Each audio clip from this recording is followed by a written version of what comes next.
My name is Naomi Quinn.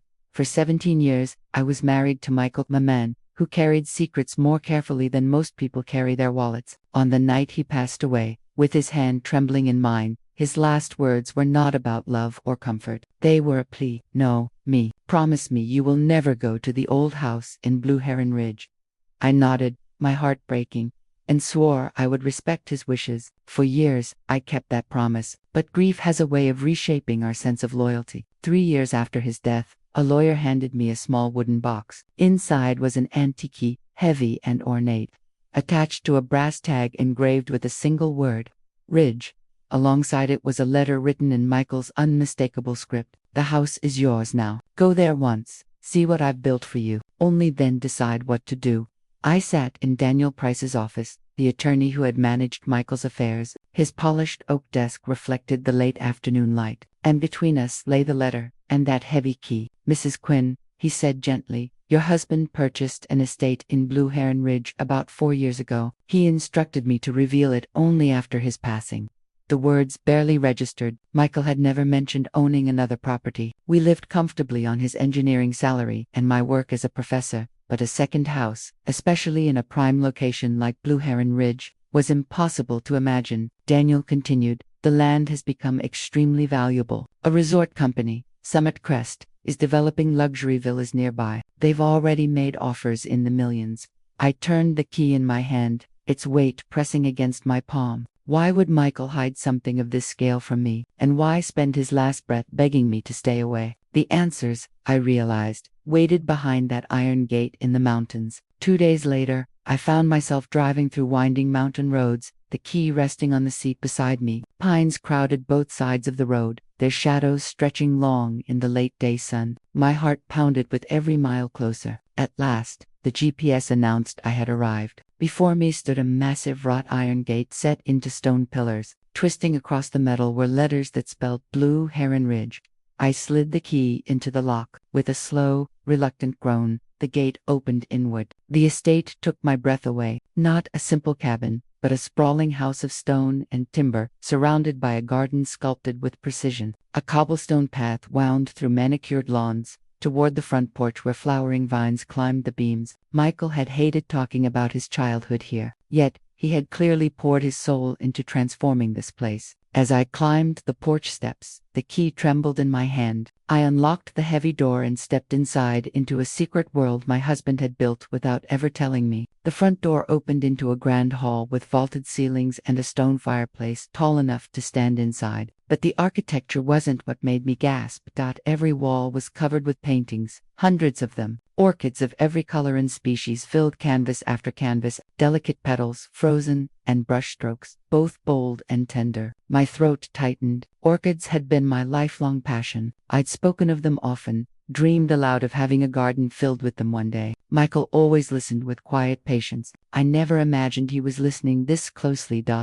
At the center of the room stood a small oak table. On it rested a silver laptop closed with a single white orchid placed gently on top. I reached for it, but the crunch of tires on gravel jolted me back. Through the tall windows, I saw a black sedan roll to a stop. 3 men stepped out, each bearing a resemblance to Michael, his brothers, and by the looks on their faces, they weren't here to welcome me home. I froze, my hand hovering above the laptop. Outside, the men moved with the confidence of people who believed the property was theirs. The eldest, Victor, was a grayer, sterner version of Michael, his jaw set hard as he led the way. Behind him walked Pierce, the middle brother, sharp-eyed and carrying a leather briefcase. The youngest, Noah, trailed a step back, quieter but watchful. They mounted the porch and pounded on the door. Now me, Victor's voice boomed. We know you're in there. We need to talk about the house.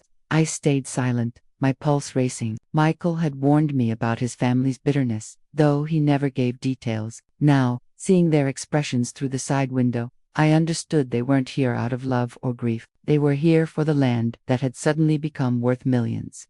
Ignoring their pounding, I opened the laptop instead. The screen flickered on, prompting for a password. With shaking hands, I typed the date of our first meeting, followed by the word, Hope. The screen unlocked, revealing a single folder labeled for Naomi. Inside were dozens of video files, each marked with a date. My hand trembled as I clicked the first. Michael's face filled the screen. not pale and fading as I remembered from the hospital, but vibrant, healthy, full of life. "Hi, my love," he began with a crooked smile that made my chest ache. "If you're seeing this, then I'm gone. And you've come to Blue Heron Ranch? I knew you would. I recorded these so you'd never feel alone. Not even now." He drew a breath, his eyes steady. "There are truths I never told you. 3 years ago, I was diagnosed with a brain aneurysm. The doctors gave me time, but not much. I didn't want you or Sophie living under the shadow of my illness, so I used those years to build something beautiful for you here." Tears blurred my vision. Even from beyond the grave, Michael was still explaining, still protecting. And then his tone darkened. "One warning, Naomi, my brothers will come. They've always believed this house should be theirs. Don't trust them." Michael's face froze on the screen as another heavy knock rattled the front door. "Naomi," Victor's voice boomed again. "This is family business. Open up before we make this legal." I pressed pause and wiped my eyes, forcing myself to breathe. Through the window, I saw Pierce holding a sheath of papers, waving them like a weapon. Noah stood with arms crossed, his eyes cold. Michael's words echoed, "Don't trust them." I clutched the laptop closer. If there were answers, they were here. Not on the porch with 3 men who suddenly cared about a property they had ignored for decades. Their pounding grew louder, more insistent. "You're only making this harder on yourself," Victor barked. "The courts will side with us." But before panic could overtake me, Michael's voice seemed to return, calm and deliberate. "I prepared for this. Look in the drawer beneath the table. You'll find what you need." I pulled it open. Inside lay a thick blue folder, its edges worn. Michael's handwriting labeled it simply, "Proof." The pounding suddenly stopped. Through the side window, I saw Victor step back, phone pressed to his ear. Minutes later, the sound of sirens carried up the gravel drive. A patrol car rolled to a stop behind their sedan. A young deputy climbed out, adjusting his hat. "Mrs. Quinn," he called toward the door. "I have paperwork requesting inspection of the property due to a contested inheritance claim." My chest tightened, but I remembered Michael's instructions. I pulled the blue folder from the drawer and opened it. Inside were neatly organized deeds, notarized signatures, and bank transfers. Evidence of a legitimate purchase made years before. When the deputy scanned the documents, his expression shifted. He turned to the bros, his tone even. "This paperwork looks valid. If you gentlemen wish to contest ownership, it'll have to be handled in civil court. Not here, not today." Victor's face flushed with anger, but he said nothing as the deputy returned to his car. The brothers lingered a moment longer, glaring at the house before finally retreating. For the first time that day, I felt a flicker of control. After the patrol car left, the silence around the estate felt heavier than ever. My eyes drifted toward a glass structure at the edge of the garden. Drawn by curiosity, I walked across the lawn and pushed open the greenhouse door. Warm, humid air rushed over me, thick with the fragrance of damp soil and blossoms. Rows of orchids stretched in every direction, rare hybrids, delicate species I had only ever read about. At the center, a brilliant blue orchid stood proudly, almost glowing in the filtered light. "Beautiful, isn't it?" a woman's voice said. I spun around. A woman in her 40s stood near the orchids holding a small spray bottle. She wore worn work clothes, her face calm, her eyes steady. "I'm Teresa Park," she explained. "Mr. Vale hired me to care for these orchids and to look after the property if anything ever happened to him." My heart clenched. Even in secrecy, Michael had surrounded this place with care. He hadn't just built a sanctuary. He had trusted others to protect it. Teresa set down the spray bottle and motioned for me to follow. We crossed the garden to a weathered tool shed, its roof sagging, boards rough with age. "Your husband was cautious," she said. "After his brothers came snooping last year, he grew more protective." Inside, the shed smelled of soil and rusted tools. Teresa moved to the far corner, shoved aside a stack of boxes, and revealed a heavy trapdoor built into the concrete floor. She pulled an iron key from her pocket and turned the lock. The door creaked open to a narrow staircase leading down. My pulse raced as we descended into darkness. At the bottom, Teresa flipped a switch, and fluorescent lights flickered to life. It was no cellar. It was a command center. Bops covered the walls. Detailed surveys of Blue Heron Ridge and surrounding land. Red circles marked areas labeled Phase 2 expansion and golf course corridor. On a long steel table sat binders stuffed with receipts, emails, and sworn affidavits. This was his war room, Teresa explained. Michael discovered Summit Crest's hidden plans and he gathered proof of his brother's financial crimes. He wanted you to have it, Naomi. He knew the day would come when you'd need to fight. As I stood among the binders and maps, my phone buzzed in my pocket. The caller ID made my stomach drop. Sophie, Mom, she said the moment I answered, her voice tight. Why didn't you tell me about Dad's property? Uncle Victor already called. He says you're confused and that we could all split the inheritance if I help him challenge the will. He wants me to meet them tomorrow. What is happening? The ache in my chest deepened. They had already reached her. Listen to me, Sophie, I said firmly. Do not sign anything. Do not meet them alone. This isn't about fairness. It's about your father's wishes. She let out a sharp breath. If there's money involved, don't I have the right to know the truth? You will, I promised, forcing calm into my voice. But right now, you need to trust me. When the call ended, I stared at Michael's files spread across the table. His warning was coming true. Their strategy wasn't just to come after me. They would use my daughter against me, too. The next afternoon, I met Sophie at a quiet cafe tucked on a side street in Silver Ridge. She slid into the booth across from me, arms crossed, her expression guarded. Mom, I don't have long, she said. Victor arranged a dinner tonight with some investors. He thinks I should hear them out. I pulled a tablet from my bag and set it on the table. Before you do anything, I want you to see this. Her brow furrowed, but she leaned in as I tapped a file labeled for Sophie. Michael's face appeared on the screen.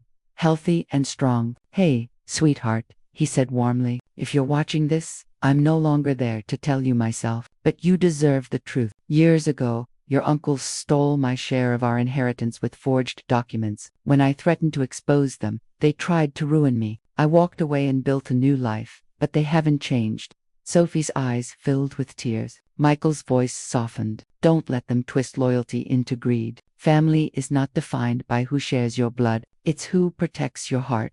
Sophie wiped her cheeks with the back of her hand, her voice steadier now. So, what do we do, Mom? We can't just let them take everything Dad worked for. I reached across the table, squeezing her hand. We don't fight on their terms. We fight on ours. That evening, back at Blue Heron Ridge, we spread Michael's blue folder across the dining table. Deeds, notarized, transfers, bank statements, airtight proof. Alongside them, the binders from the bunker revealed years of financial manipulation and shady deals by Victor Pierce. Noah, I called Daniel Price, the lawyer who had given me the key, and laid out the situation. He listened quietly before saying, "You're holding more leverage than you realize. We'll prepare for both a civil challenge and a negotiation." Teresa helped us rearrange the Great Hall like a boardroom. Long table, projector, stacks of organized documents. Michael had left it all waiting to be used. Finally, I reached out to Evan Carr, CEO of Summit Crest. He didn't know yet that the one property his entire expansion depended on now belonged to me. Eel used to say, the best defense was to think 3 steps ahead. Now it was my turn to prove him right. The brothers arrived at 10 sharp the next morning, their black sedan crunching up the gravel drive. This time, they didn't come alone. A man in a tailored suit trailed behind them, briefcase in hand, the look of a hired advisor. "Mrs. Quinn," Victor said smoothly when I opened the door, "we're here to settle this matter peacefully. No need to drag the courts into it." I led them into the dining hall, where Sophie sat beside me, Michael's old watch gleaming on her wrist. Papers were neatly stacked at each seat, and the projector was already humming. Victor launched into his plan, suggesting we divide the property into equal shares. He spoke of unusable western acres as though they were worthless. I clicked the remote. A map glowed on the screen, overlaying Blue Heron Ridge with Summit Crest's proposed expansion. The unusable acres lined up perfectly with the planned golf course corridor. Their advisor frowned, shifting in his chair. "This changes things," he muttered. The side door opened and in walked Evan Carr, CEO of Summit Crest. Alongside my attorney, Victor's practiced smile faltered. I slid sealed packets across the table. "These are copies of records Michael gathered. Proof of fraud, tax evasion, and embezzlement. If you press this fight, every page becomes public." Pierce paled. Noah glanced away. Sophie spoke then, her voice clear and steady. "You stole from my father once. You won't do it again." I met each of their eyes. "Withdraw your challenge, end your threats, walk away, or face the consequences." The silence that followed was thicker than stone. For the first time, I saw fear where arrogance had always lived. After the brothers stormed out, their advisor trailing behind, Evan Carr remained at the table, He studied me with quiet calculation, then glanced at the maps glowing on the projector. You hold the linchpin of our entire phase 2, he said evenly. If you refuse to sell, the project dies. Tell me what you want. I took a measured breath. Not money, protection. The land stays intact. The greenhouse and studio Michael built remain untouched. I'll lease a portion that doesn't harm the ridge, but the rest becomes a conservation zone. Evan tilted his head. And in return, you fund a community endowment for the orchid collection, and for an art program that welcomes anyone who needs a place to heal. For a long moment, he said nothing. Then slowly, a smile tugged at his mouth. Miss Quinn, you're not asking for fortune. You're asking for stewardship. I can respect that. The following morning, I explored the east wing of the house, an area I hadn't dared to open before. At the end of a long corridor, double oak doors led into a room flooded with golden light. It was a studio. Floor-to-ceiling windows framed the ridge outside, while shelves lined with brushes, paints, and empty canvases surrounded the space. Against one wall stood a tall storage cabinet. Inside were my old college paintings, pieces I thought had been lost when we moved years ago. Michael had saved them all. In the center of the room rested a single large canvas wrapped in brown paper. Across the front, in Michael's familiar handwriting, were the words, "For when you're ready." My hand pressed to my mouth as tears welled. Michael hadn't just left me a house or a garden. He had left me a way back to myself, the part I had long buried under responsibility and grief. I unwrapped the canvas, set it on the easel, and dipped a brush into paint. The first stroke felt like breathing again after years underwater. The days that followed began to take on a rhythm I hadn't expected. Each morning, Sophie and I brewed coffee and sat together to watch one of Michael's recorded messages. Some were practical guides to bank accounts, notes on repairs. Others were tender, filled with stories he had never told in life. Afternoons were spent with Daniel, finalizing contracts or walking the land with Summit Crest surveyors to mark new conservation boundaries. Evenings belonged to the studio. I painted until the sun sank behind the ridge, colors spilling across canvas after canvas. The silence no longer felt heavy. It felt alive, waiting. One evening, just as the sun dipped behind the ridge, the crunch of tires on gravel reached my ears. I peered through the window and froze. It wasn't the brothers' sedan, but Victor's car alone. He stepped out slowly, his shoulders slumped, his usual sharpness dulled. When I opened the door, he didn't push or demand. He simply held out a small photograph. It showed 3 boys under a cottonwood tree, Victor, Pierce, and Michael, as children. In Michael's hands was a tiny orchid plant, his smile wide and proud. "I found this in Dad's desk," Victor said quietly. "I thought you should have it. I was wrong about many things." For the first time, his eyes softened, and for the first time, I believed him. Weeks later, after contracts were signed and the house no longer felt like a secret, but a home, I stumbled upon one last video file, hidden deep in the laptop. Michael's face appeared, his eyes steady and calm. "Naomi, if you're seeing this, you've done what I hoped. You protected Blue Heron Ridge and yourself. But remember, the house, the orchids, the studio, they aren't the legacy. The real legacy is choice. The choice to love, to build, to keep creating, even when life tries to take everything away." I paused the screen, staring at his frozen smile. In the studio, a new canvas waited. On it, I painted a woman and her daughter standing together at the ridge, a man behind them offering a single blue orchid. Michael was gone, yet in every brushstroke, he was still here. Looking back, I see that Michael's true gift was not the house or even the land. It was the reminder that strength is quiet, steady, and often born in the hardest silences. I learned that family is not defined by blood, but by loyalty. That protecting what matters does not always mean fighting louder. It means standing firmer. And that legacy is not measured in money, but in love carried forward. If this story touched you, let it remind you to guard the things and the people that give your life meaning. Please tap like so others can find this story, too. Share your thoughts in the comments and tell me where in the world you're watching from. And if you'd like to hear more stories of quiet strength, subscribe to the channel.